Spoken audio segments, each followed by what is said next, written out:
Justru itu peran kita punya teman sesama ibu, sesama komunitas ibu. Karena kita tuh sebagai ibu, kita tuh kangen diasuh juga.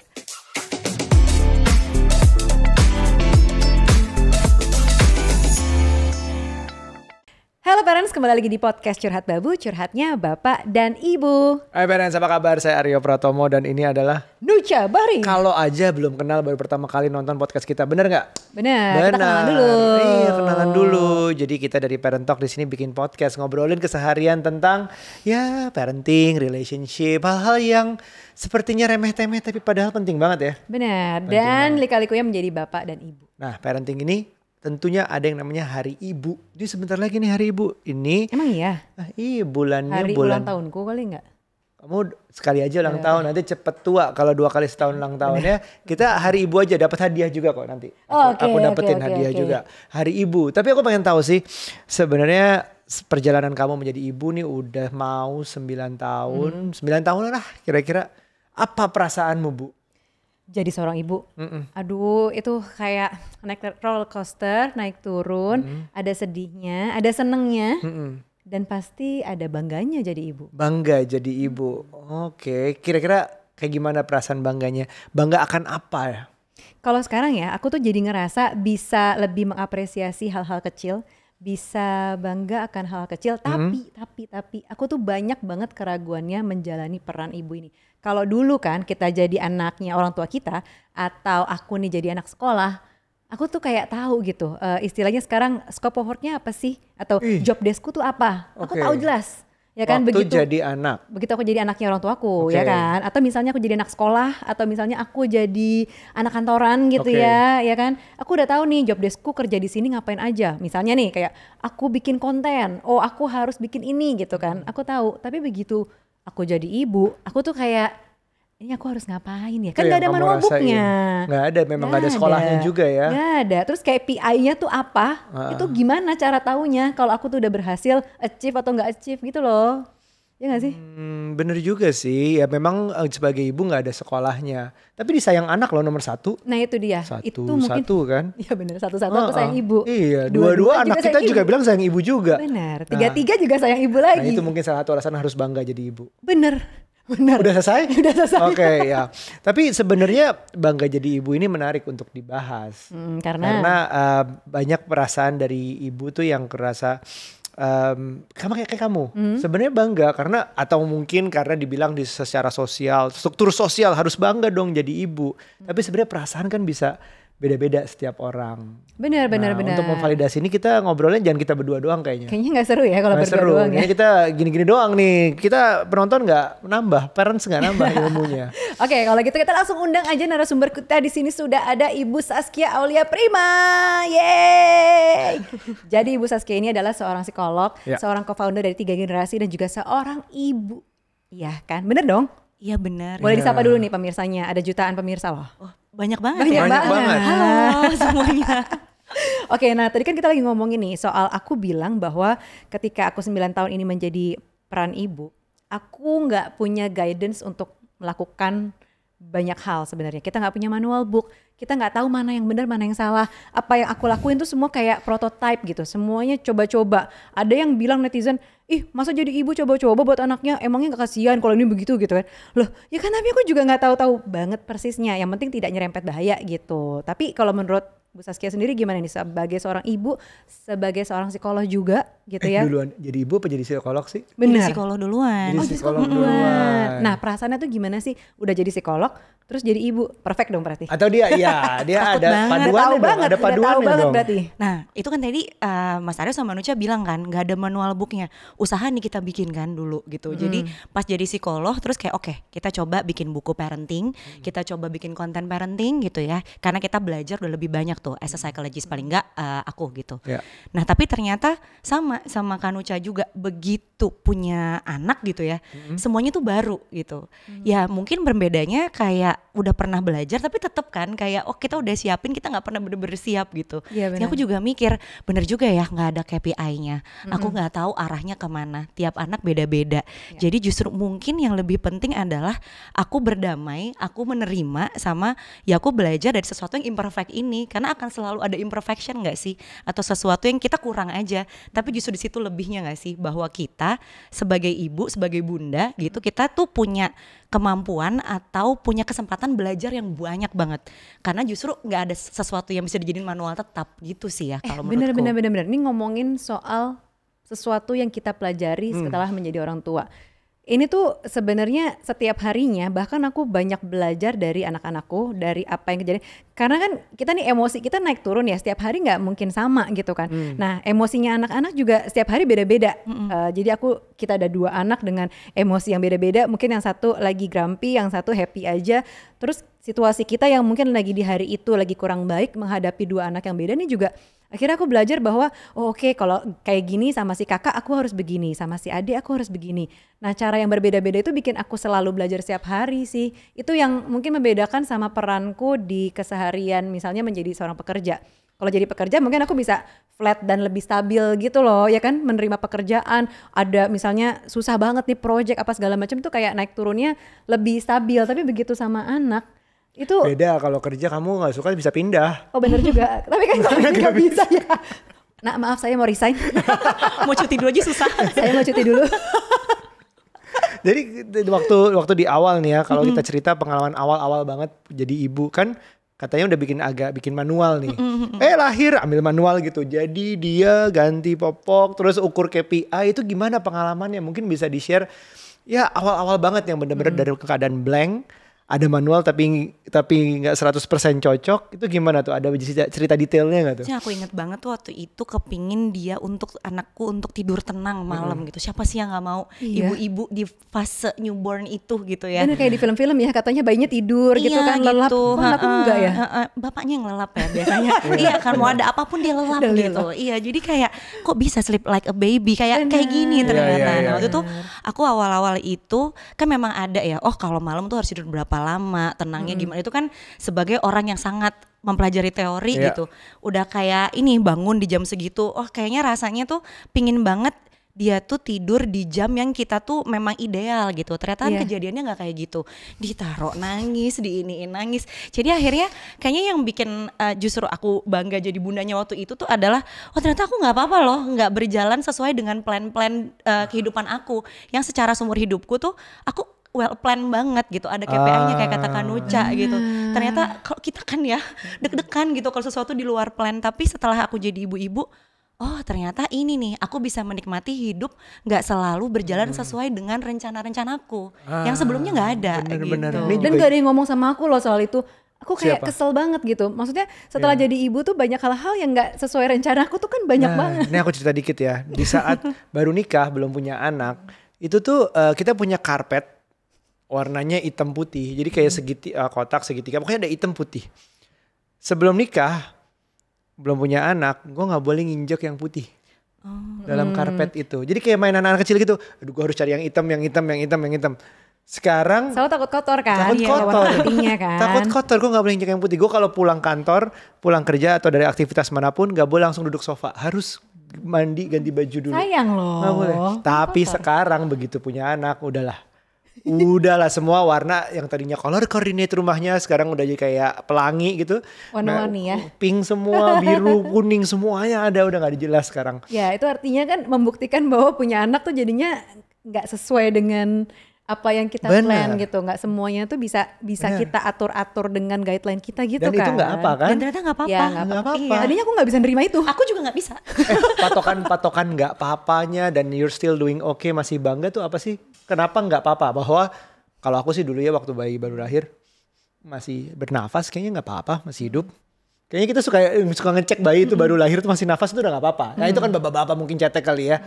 Ibu-ibu gimana? Patokan nggak apa-apanya nih, KPI paling bawahnya nggak apa-apa tuh gimana? Aku mah cuman mencoba untuk berdamai aja. Sebenarnya mah nggak bisa. Iya sebenarnya sih masih sampai detik ini ya. Sampai detik ini kalau bisa semuanya sesuai dengan rencana. Kenapa tidak? Kenapa? Tapi itulah ya, menjadi ibu tuh memanusiakan kita ya. Ingat bahwa semua kontrolnya nggak ada di kita gitu. Jadi kalau nangis dong Bun, nggak ada tisu lagi. Iya bener gitu. Ini curhat gitu.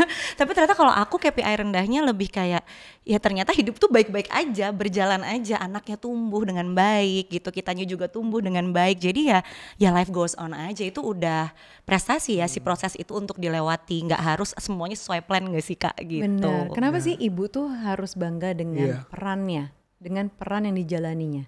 Nah ini nih kayak tadi ya kita ngebahas bahwa ternyata susah gitu kan, banyak banget hal yang gak pasti, banyak banget hal yang berubah-ubah. Terus kayak kalau kadang tuh kita gak bisa yang namanya kita bangga itu kan biasanya karena ada harapan sosial atau orang tuh ngelihatnya kita fancy di area apa, misalnya naik jabatan, naik kerjanya bagus. Tapi kan kalau ini kan kita yang nemuin gitu ya, kita yang nemuin hal-hal kecil yang ngebuat kita ngerasa ini nih kita ada sense achievementnya di situ. Kenapa kita perlu bangga?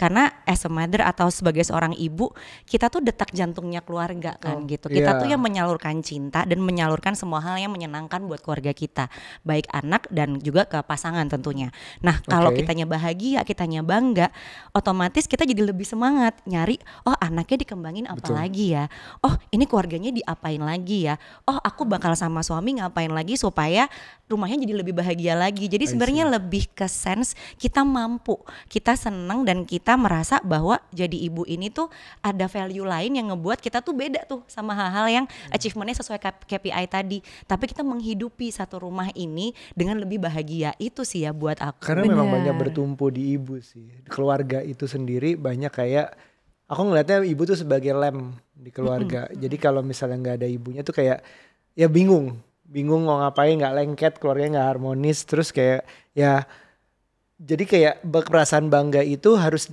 dicari memang ya, harus dicari bagian mananya. Contoh hal kecil tadi yang dibilang. Kalau hal kecil di kamu itu apa ya? Misalnya hal kecil sebagai menjadi ibu. Banyak hal sih sebenarnya. Yang nggak sadar orang-orang gitu. Ternyata ini hal kecil tapi bikin kamu bangga. Kayak dulu nih waktu anakku masih kecil ya, MPASI ya kan 6 bulan.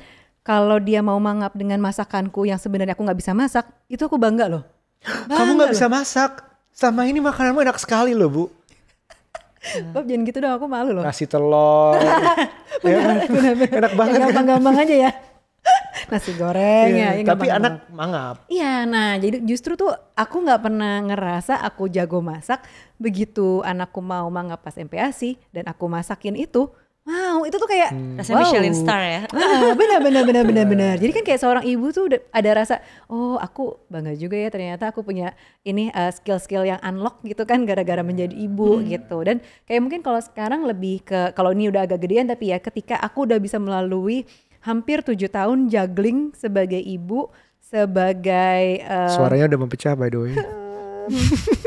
Sebagai parent talk gitu ya, dan sebagai ini dan itu tuh ada sedikit rasa bangga loh, yang ternyata tadinya aku pikir aku tidak bisa melalui hal itu, tapi kok ternyata bisa gitu. Tapi memang nggak kelihatan di awal gitu. Ini tuh masalah sense juga kayaknya ya. Iya nggak sih? Karena achievement atau kayak perasaan terapresiasi bukan karena kayak berapa banyaknya medali atau berapa banyaknya piagam yang aku punya, emang nggak punya tapi lebih ke perasaan-perasaan kecil. Ternyata aku bisa jemput anakku di sela-sela jadwalku yang padat. Itu aja aku udah kayak, wow, aku bangga sekali dengan diriku gitu kan. Terus aku bisa masakin anak-anak di weekend di sela-sela kesibukanku yang lain tuh kayak, wow, aku punya waktu yang ternyata aku bisa nih gitu jadi ibu gitu. Hal-hal simpel kayak gitu sih yang ternyata kok malah kelihatan lebih lebih valuable kali ya. Kayaknya lebih kerasa kayak gitu deh. Iya, itu secara psikologisnya sih hubungannya tuh gimana tuh dengan kebanggaan ibu nanti larinya ke pola asuh ke anak atau ke keluarganya? Nah kalau ibu tadi kan kalau dengar dari Kak Nucha lengkap banget ya, dari yang mulai masakannya kita berasanya udah kayak chef Michelin star gitu kan gitu. Jadi kayak sebenarnya ya ketika kita bangga sama diri kita sendiri kan kita ngerasa mampu tuh. Jadinya kan kalau kita ngerasa mampu kita nggak ragu-ragu ngambil keputusan dalam melakukan pengasuhan di tengah-tengah banyaknya sekali informasi yang ada dalam dunia ini tentang yang benar parentingnya harus A, yang benar parentingnya harus B. Tapi kan kita jadi lebih yakin kita ngambil kayak gini, jadinya juga anaknya jadi bertumbuhnya tuh lebih sehat. biasanya gitu, karena lebih pinter juga, karena kan nggak misalnya kan Nucha ya, kalau kita ngomong anak-anak udah gede nih kan gitu, oh kita kasih les apa gitu, atau misalnya kita kasih buku deh kalau misalkan masih di pas around 2-3 tahun buku A gitu misalnya.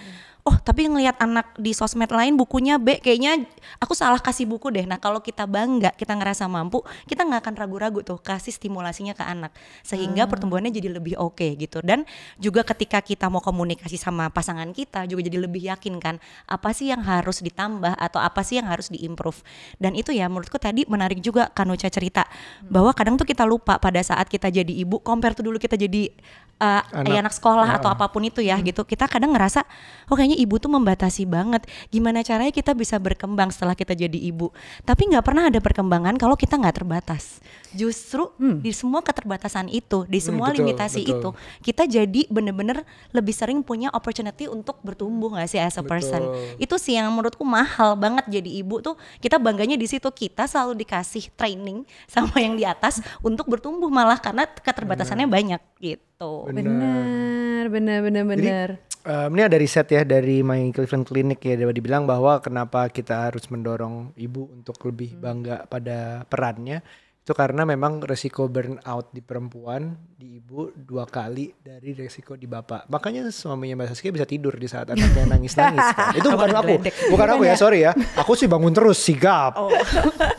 Ya jadi resiko burnoutnya itu lebih banyak. Jadi kalau misalnya tidak ada dimunculkan atau dengan niat dimunculkan rasa bangga itu, burnoutnya lebih cepat lagi gitu.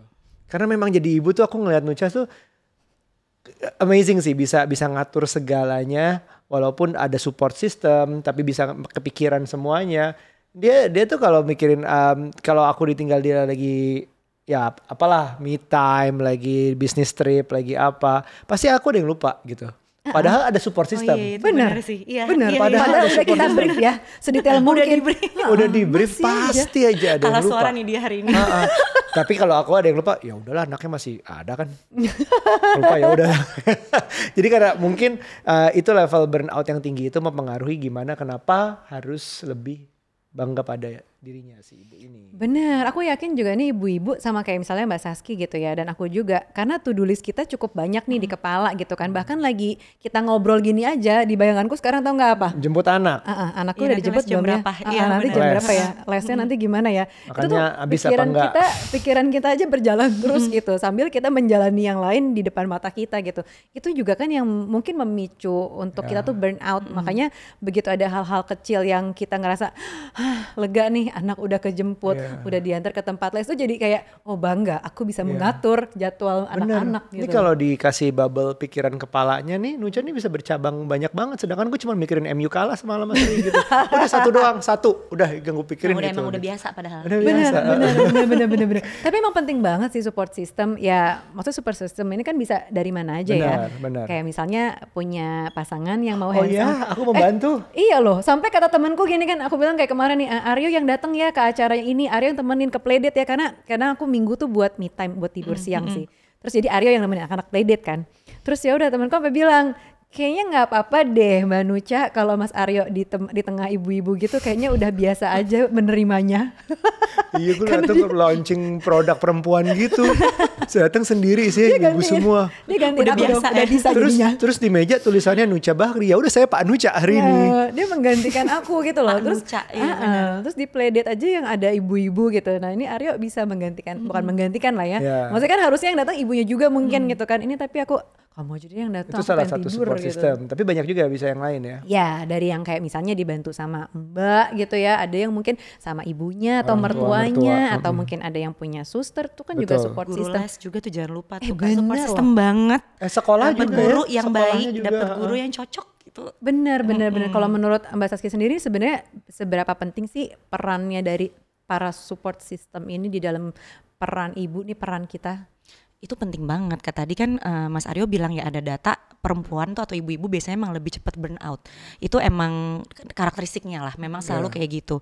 Dan burn out ini kan bolak-balik ya, dari rasanya tadi nggak bangga jadi burn out, atau karena kebanyakan bubbles tadi. Dan kadang-kadang kan jadi ibu tuh walaupun kita punya support tuh rasanya kadang sendirian, kadang ya, karena banyak banget kan yang dipikirin.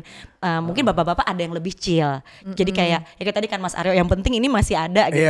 Itu kan semua kita ngerasanya kita mikirin semua sendiri nggak sih, padahal enggak gitu kan. Jadi kayak support system tuh yang namanya, memang kan kita masalahnya adalah supaya emosi kita tuh terjaga lebih banyak netral dan happy-nya, supaya kita menjalani peran yang macam-macam bubble-nya tadi dan topinya banyak ini menjadi lebih tenang, lebih nyaman. Jadi itu butuh support gak sih?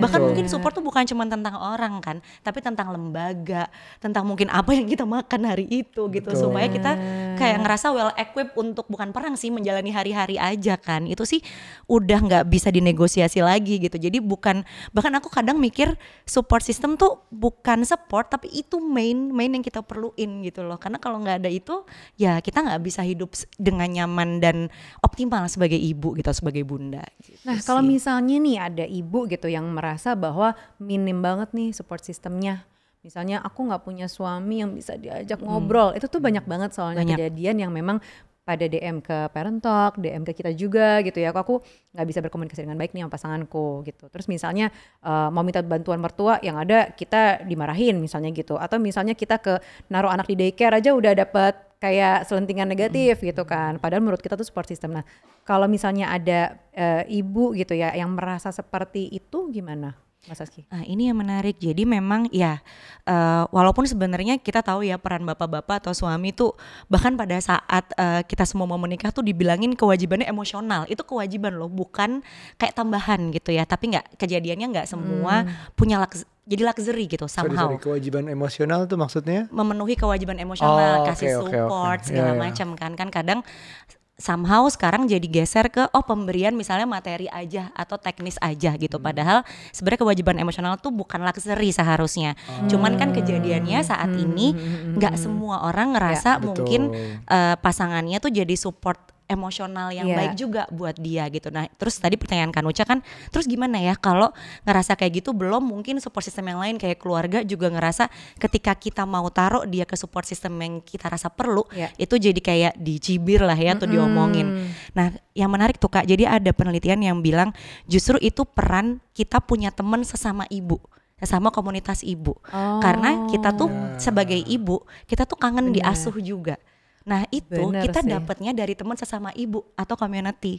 Jadi kita ngerasa di situ tuh kita bisa berbagi informasi. Mungkin nggak dapat, kita bisa dapat saran kayak biasanya misalnya kita deh Kak kayak les apa lagi sih? Ya walaupun kita cuma ngobrol, kita dapat info baru itu support sih. Iya kan? Atau misalnya walaupun kita bukan Kanucha bantu ikut aku ngasuh anak gitu, tapi kita ngobrol tuh kita dapat saran baru. Jadi itu pentingnya juga kalau di luar sana misalnya ada ibu-ibu yang ngerasa supportnya minim banget, coba deh cari teman sesama ibu atau ya ke expert yang mungkin bisa ngebantu gitu. Jadi selalu ada jalan untuk ngebantu kita selama kita coba cari itu ada di mana gitu. Makanya kamu punya temen komunitas yang udah lama banget dari hypnobirthing waktu itu ya. Iya, benar. Ini sih emang pentingnya. Kenapa juga aku di awal tuh kan bikin Parent Talk ini memang menjadi wadahnya para orang tua baru pada saat itu untuk punya temen lain gitu. Jadi kita nggak saling menggurui, tapi kita mencoba untuk saling kasih jawaban dari setiap masalah atau cerita yang kita punya. Makanya kita kan juga suka sharing dan lain-lain. Nah, memang penting banget sih yang namanya komunitas ini. Aku punya komunitas dari yang mulai gosip aja, tapi itu juga membantu hiburan loh buat kita. Kan? Jadi kan support emosional kita. Dan itu tugas suami adalah dengerin aja. Terus ada juga yang usah difilter ya. Terus aku punya grup juga, bukan komunitas ya, lebih kayak ibu-ibu yang wah ini sangat edukatif sekali nih seperti Mbak Saskia gitu ya. Terus ada Mbak Prita Tias, ada Mbak Damar, tuh ada tuh untuk menambah pikiran kita aja sebenarnya ya. Dia ternyata parentingnya kayak gini. Lagi butuh gitu, lagi butuh masalah baru. Benar. Terus kamu ada komunitas ibu Virgo yang suaminya fans MU nggak? Nggak ada. Cuma aku doang kayaknya. Tapi emang penting banget yang namanya ada komunitas ini sih. Paling nggak punya teman berpegangan tangan gitu kan. Jadi sebenarnya hal-hal yang kita pikirkan itu terasa berat gitu, jadi bisa kerasa mungkin lebih kebantu lah. Aku nggak bisa bilang lebih ringan juga sih. Ternyata semua pengalamannya sama nggak sih Kak? Sama aja. Ternyata bener, semuanya juga sama. Ada hal-hal yang mereka juga perjuangkan. Mungkin beda aja porsinya, mungkin beda aja bebannya gitu loh. Tapi ya itu intinya adalah setiap ibu tuh pasti punya ceritanya, punya masalahnya atau lika-likunya yang memang kita punya kebanggaan yang berbeda-beda juga nih titik poinnya gitu kan. Mungkin ada yang bangganya di sisi mana, nah aku di sisi hal-hal yang kecil dan sederhana yang sebenarnya orang mungkin nggak lihat sih kebanggaan itu. Tapi ketika aku bisa achieve di satu hal tadi tuh, misalnya aku bisa masakin anakku MPASI yang dia mau mangap, itu kan aku kayak wow gitu. Jadi aku merasa bangga akan diriku juga gitu. Itu bentuk apresiasi terhadap dirimu sendiri sih. Jadi kamu acknowledge bahwa dia mau dan bikin aku senang, bikin dirimu senang. Iya, dan perasaan itu sih yang bangga. Jadi apa ya? Justru kayak jadi bensin penyemangat, asik, bensin penyemangat ya kan. Jadi kayak aku juga nggak terlalu butuh diapresiasi orang lain sih gitu. Mungkin orang lain apresiasi diri sendiri aja kan? Diri sendiri aja gitu. Untuk punya perasaan itu tuh, karena mungkin aja nih ada parents, para ibu yang ngerasa justru aku tuh merasa mungkin ya, aku merasa tidak dihargai atau mungkin aku merasa nggak bangga dengan achievement yang kecil-kecilan tadi aku sebut itu bisa jadi kan, tapi justru sebenarnya membuat kita sadar gitu ya dari cerita-cerita ini bahwa semua ibu punya cerita yang berbeda-beda yang bisa punya nilai kebanggaan masing-masing yang yaitu dengan keunikan kita masing-masing dan keunikan anak-anak kita. Ini aku baru mikir deh, kalau misalnya kamu kan udah punya udah sedikit bisa mengapresiasi diri sendiri. Untuk yang belum, yang masih ragu, ini am I doing the right thing? Apakah aku bener apa enggak begini gitu, sebagai ibu? Mungkin ada satu angle lagi bisa melihat apresiasi dari segi yang apresiasinya nggak konvensional, yaitu dari anak. Iya benar. Menurutku anak itu mengapresiasi mungkin nggak akan bilang ibu hebat deh, ibu aku bangga sama ibu. Anak baru lahir, apalagi baru lahir gitu segala macam nggak akan menyampaikan itu. Enggak, anak kita juga udah 9 tahun nggak pernah aku bangga sama ibu, nggak gitu sih. Ya, bener juga ya. Ya. Tapi intinya anak tuh menunjukkan dengan caranya yang bener. Cuma ibu yang ngerti menurutku. Jadi misalnya nih ya, anak-anakku bercanda sama aku ketawa-tawa misalnya nih, udah bisa. Dia sempat ada, kok aku nggak pernah ketawa-tawa gitu sih. Dia pernah ada insecure-nya. Karena emang kalau main sama bapaknya tuh seru banget ya. Ada insecure gitu. Tapi kalau udah tidur contohnya nggak mau tuh sama aku. Betul. Pasti awal-awal apalagi itu udah nempel banget sama ibunya. Udah menunjukkan kalau sakit itu yang dicari ibunya. Bapak udah dilupain semuanya. Sakit, tidur, semua yang berbau nurturing tuh justru bapaknya yang dilupakan. Jadi itu adalah bentuk apresiasi anak ke ibu yang tanpa disadari sebenarnya itu bisa dilihat sebagai, kalau tadi bilang parenting gak ada, ibu jadi gak ada KPI-nya, nah itu udah dapat kayak kalau di sekolah high distinction atau nilai 8 lah dari anak tuh udah besar sekali gitu loh.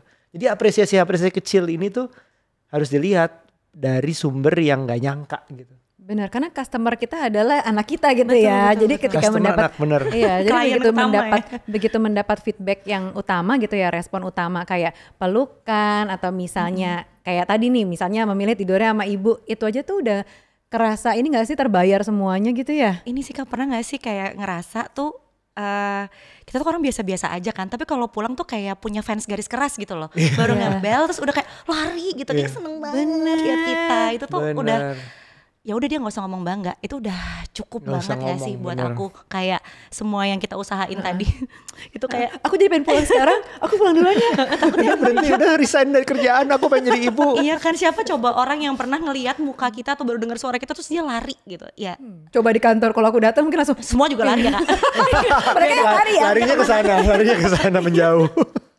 Iya sih, bener-bener itu sebuah apa ya, achievement sih. Aku jadi kerasa kalau aku pulang kayak sore atau malam gitu, yang duluan nyapa aku sebenarnya emang lebih ke Shua sih, yang paling kecil, ibu gitu kan. Kalau kakaknya cuman hai bu, karena udah pretty. Udah ini ya. Oke, kita maklumi. Ini buat kita yang anaknya udah kamu aja nggak lari-lari ketemu aku gitu. Iya loh. Ngapain? Iya kan? Ngapain? Aduh udah pulang lagi gitu. Ya. Kan harusnya gitu. Sayang gitu. Aku lagi main PS, aduh udah pulang lagi. Gitu kan. Nggak, jadi kayak itu it gets better loh. Maksudnya mungkin orang akan mikir, oh yang lari-lari lucu menyambut orang tuanya gitu akan karena masih kecil doang. Make sense memang. Nanti di saat udah mungkin gedean mungkin akan kayak hai doang gitu. Tapi apresiasinya akan beda as time goes. Jadi selama anaknya makin tumbuh tuh cara apresiasinya menurutku pasti beda. Jadi dia udah mulai bisa gambar, crafting. Ingat gak dia umur 4 gitu, umur 5. Dia udah bisa nulis, udah bisa gambar-gambar ibunya. Ini ibu, ini bapak. Bapaknya dikelir warna hitam, ibunya kosong kayak putih gitu. Iya pinter banget ya Nak ya. Ya sekalian nyela bapaknya biar ibunya naik gitu ya. Hal-hal seperti itu tuh kayak itu udah pasti bentuk apresiasi juga. Jadi jangan dipikir kalau misalnya udah nggak lari ke depan, udah nggak tidur sama ibunya, itu bukan apresiasi. Mereka bertumbuh. Cara apresiasinya mungkin berbeda. Bener sih, ada satu hal yang sebenarnya baru aja terjadi nih Mas Saski. Jadi aku ngerasa bangga akan hal kecil karena mungkin dari dulu waktu anak-anak kecil tuh aku suka bacain buku tentang emosi, ya kan, tentang kayak sedih, marah, pokoknya big feelings gitu ya. Terus itu kan dari anak mungkin kecil, bayi-bayi juga kita ajarin baca buku kan. Nah sampai sekarang nih anakku si Shua itu umur 6 tahun, dia tuh jadi ngerti kalau ekspresi muka aku tuh lagi agak beda, pasti dia kayak nanya gitu. Kayak kemarin tuh aku lagi capek banget dan emosi itu, dia tuh bisa nanya, ibu lagi marah ya? Enggak juga sih Shu, kenapa Shu? Enggak apa-apa. Terus pas aku mau mandi, dia ikut sih gitu. Dalam hatiku, aku butuh waktu sendiri gitu kan. Nggak tahu dia ngikut dong ke kamar mandi. Terus dia baca buku. Jadi dia baca buku kayak nemenin aku gitu loh. Yang padahal sebenarnya dalam hatiku, boleh nggak aku sendirian aja gitu kan. Tapi begitu dia temenin berarti kan ada perasaan bahwa si anak ini peduli dengan perasaanku yang dia lihat dari ekspresiku kalau aku tuh lagi nggak baik-baik aja gitu loh. Betul. Nanti dia berusaha menghibur loh kemarin. Betul. Jadi aku tuh kerasa sekarang sih karena dia udah 6 tahun ya, dan itu prosesnya sebenarnya bertahun-tahun loh, dari buku-buku yang kita bacain, terus gimana aku ekspres perasaanku ke anak-anak pas lagi marah, sedih dan lain-lain aku kasih tahu, dan gimana mereka juga ketika mengeluarkan perasaannya itu aku bisa mengasih tahu kalau oh ya ini nggak apa-apa, ini gini gitu ya. Terus dia tuh bisa bertanya hal-hal yang sensitif kayak gitu, terus nungguin nemenin aku. Itu kan sama pas mereka ketika jadi sedih, pas ketika Shua itu lagi sedih waktu dulu dia kecil, terus aku nemenin aja. Pas dia lagi tantrum, aku nemenin aja gitu. Nah itu sebenarnya hal yang sama loh, baru terjadi kemarin ini kan pas. Dan terjadinya cepat banget ya pas di umur Shua segini. Iya. Gitu. Itu emang gitu ya, anak tuh bisa merasakan emosi. Jadi paling hal yang nggak sangka dia tuh bisa merasa, padahal dia belum ngerti itu namanya emosinya apa atau gimana. Karena aku pernah lihat video reels di mana anak dideketin sama ular tuh ya, dia nggak ada takut-takutnya karena tidak merasakan ada kerasaan takut di orang tuanya. Jadi orang tua dikeluarin dari ruangan gitu. Tapi kalau orang tuanya memang takut atau sedih merasakan sesuatu, dia akan merasakan takutnya hal yang sama. Secara psikologis gimana tuh? Anak tuh bisa mengapresiasi emosi ya berarti ya? Dari bayi aja sebenarnya juga udah bisa kan. Mungkin kalau kita kan maksudnya kita aja udah dewasa. Misalnya Kak Arca pulang dengan misalnya pundung gitu ya, ngambek. Hawa rumah beda kan tuh. Oh beda banget. Kayak tiba-tiba kalau ada warnanya tuh pasti warnanya beda. Nggak itu. hujan jadi hujan. Iya itu untuk kita yang maksudnya udah rumit ya pikirannya, yang bisa aja kita cuekin. Apalagi untuk anak-anak yang dia emang menantikan kan ibunya tuh hadir. Makanya tadi gampang banget suasana ruangan tuh berubah ketika ada satu orang yang emosinya berubah juga karena energinya ngalir. Jadi memang kalau tadi Shua udah bisa comforting karena mungkin udah lebih besar. Aku setuju sih.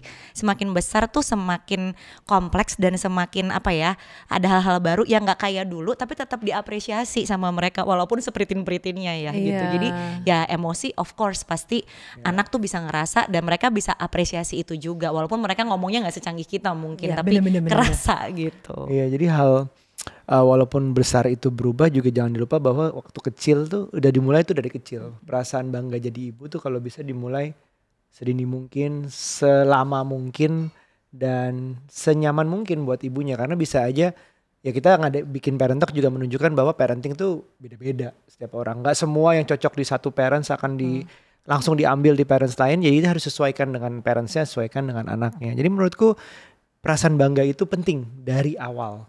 Kalau bisa dari sebelum punya anak mungkin ya. Bisa gak tuh? Enggak ya? Kecepatan, too much. Oke. Kecepatan. Agak overthinking ya. Atau sebelum punya pacar. Wah gimana caranya? Nah untuk itu parents, kita nih juga ingin mengajak kalian semua untuk sama-sama membagikan momen kebanggaan, kebahagiaan gitu ya di dalam perjalanan kita sebagai orang tua, sebagai ibu gitu ya. Baik itu momen yang kecil, sederhana, atau mungkin ada momen besar gitu ya untuk sama-sama mengingat kembali gitu ya perjalanan kita dan semuanya ini bagian dari cerita sebagai orang tua.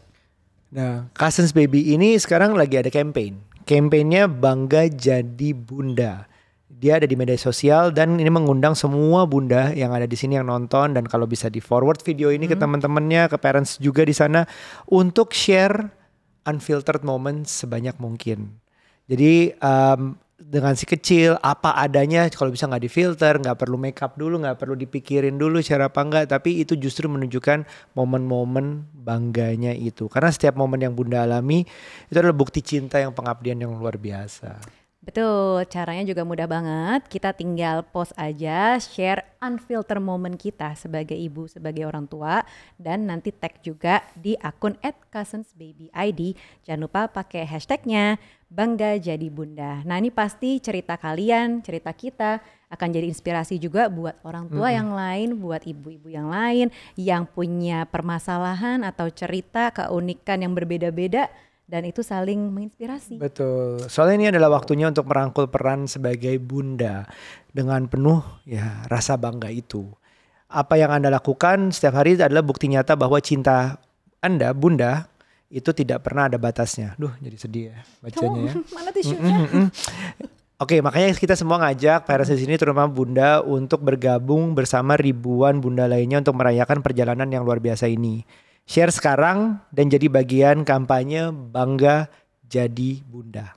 Yuk kita jadikan setiap detik kebersamaan dengan anak-anak kita sebagai kenangan berharga. Jadi jangan lupa untuk bagikan cerita kalian dan terus bangga jadi bunda. Nah kalau aku banyak lagi kebanggaanku. Kamu bangga dong sama aku dengan aku yang jarang ganti handphone ini? Ya gak sih? Oh iya, itu sebenarnya aku hemat budget loh. Enggak. Kamu ganti handphone tapi gak ganti platform. Iya bener. Handphonenya upgrade. Bener tapi sih. ada alasan kenapa Nucha ini salah satu yang platformnya itu aja. Karena dia nyimpen foto gak pernah putus. Benar, dari yang namanya dari hamil, lahir sampai sekarang gitu ya. Ada puluhan ribu video dan foto yang kita sampai bingung hapusnya yang mana ya. Benar. Jadi ya kita kan? cloud storage-nya gue tambahin terus. Karena nggak mau milih, tapi nggak bisa. jujur iya. Ya kan? Sayang banget. Benar. Apalagi di momen-momen usia krusial 0-3, bukan berarti 6 tahun gak krusial ya. Tapi maksudnya dari 0 sampai 3 tuh kayak lucu banget. Kalau sekarang emang gimana? Ya 6 lucu tahun. sih, cuman iya tetap tiba-tiba. Cuma kayak kalau nginget lagi kan soalnya dulu kan sesimpel itu dia bisa melakukan sesuatu tuh lucu banget gitu. Kalau sekarang kan lucu di negosiasi. Benar. Gitu ya. Sekarang aku yakin banyak bunda di rumah juga yang memang menggunakan smartphone-nya untuk capture aja. Nah coba lihat balik mungkin atau cek lagi di kolom galerinya albumnya itu ternyata lucu ya. Coba di-share deh. Nah, unfilter moment itu yang justru kita butuhkan nih untuk sharing satu sama lain. Kadang-kadang kita kan kebanyakan filternya, dicakepin lah, dihilangin lah. Tapi aku juga suka gitu sih. Aku cuman pilih foto yang aku posting yang akunya cakep. Yang anakku nggak cakep-cakep banget nggak apa-apa. Yang penting kan akunya yang cakep. Apalagi Kak Aryo ya, serah Pak. Aku tuh suka protes ke dia, kok kamu posting fotonya itu sih? Ngerti banget. Coba dong yang akunya rada melek gitu kan. Ini anak-anak kita lagi suka tuh ambil handphonenya kita, terutama Nucha karena Nucha lebih lengkap nih. Diambilin, dilihat dulu waktu kecil terus ketawa, kok suaraku dulu kecil gitu ya, ini adek lucu banget segala macam, dia seneng sendiri gitu. Terus begitu kan, oh iya Kak ya lucu ya, kok aku jelek ya. terus gue ngeliat diri sendiri gitu. Iya nggak apa-apa lah udah share aja. Yang itu tujuannya bangga menjadi ibu bunda lah. bener. Dan biasanya tuh unfilter moment sebenarnya aku lebih sering share-nya di story karena kan kayak real time gitu ya. Kalaupun let post paling cuman berapa menit berapa jam gitu loh. Dan kalau posting feed ini nih yang aku rada lama. Tapi kan sayang ya kalau di posting lama banget nih ngendep di galeri kita. Nah ini ibu-ibu jangan lupa mendingan di posting. Ikutan dong. Aku pasti bakal ikutan untuk nampilin foto kita yang unfilter tapi tetap akunya cakepan. Gak bisa selalu banget ada ya. Jalan. Ada jalan. Oke teman-teman, kalau episode ini berguna, boleh dong tolong di-share ke bunda-bunda lain untuk ikut sharing Bangga Jadi Bunda. Jangan lupa tag-nya juga. Terus siapa tahu dengan saling mendukung tadi dengan adanya komunitas sama bunda-bunda ini bisa meningkatkan rasa bangga jadi bunda ini sendiri. Iya, dan saling menguatkan gitu ya. Oke, kalau gitu terima kasih banyak Mbak Saskia yang sudah hadir di sini dan cerita bareng sama kita juga. Dan jangan lupa kita tunggu foto-foto kalian, postingan kalian tentang unfilter moments bangganya jadi ibu. Jangan lupa untuk share dan juga tag di @parenttalk.id juga ya. @cousins_baby_id. Oke, kalau gitu sampai ketemu lagi di podcast selanjutnya. See you. Kita kayak heart gitu nggak? Bye-bye.